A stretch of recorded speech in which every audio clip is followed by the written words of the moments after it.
It is a trend happening across the larger state, but more questions are popping up now. Are schools allowed to engage in remote learning again?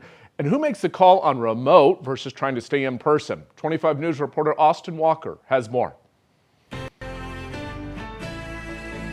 Conley ISD is just one of the school districts that closed its doors due to an influx in COVID-19 cases. Now, some districts stopped instruction altogether while others moved online. But is that allowed?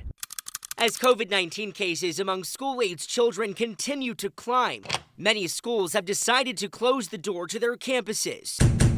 Mart, Mexia, Buckholz, McGregor, and Conley ISDs, all of them stopping instruction, well, except for Conley. Wednesday, Assistant Superintendent Jill Bottleberg explaining to us their course of action. Right now, the kids are at home and they are engaged in virtual learning or remote learning with their teachers. But is the district allowed to make this switch? That's not available, an available option to us. In a previous interview with 25 News, Alice Cherokee with Waco ISD says its hands are tied when it comes to this subject. So TEA actually governs that rule. So right now it is not possible for us to go to virtual or online learning district-wide.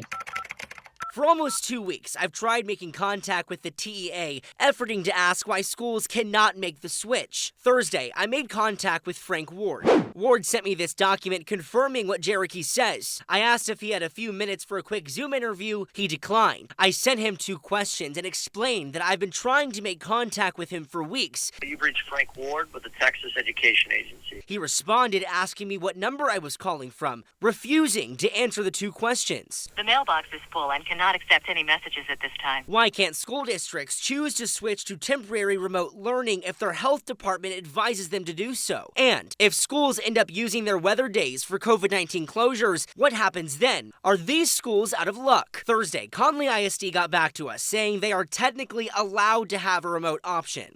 The district fully understands that we are not going to be receiving funding for these days as far as from TEA. But that we will have fulfilled the school year because we have completed the required number of minutes. Meaning the cost of daily operation comes out of the district budget. And as school doors remain closed, districts still ask why the TEA won't fund these virtual days, and we are left with questions unanswered. In Waco, I'm Austin Walker, 25 News.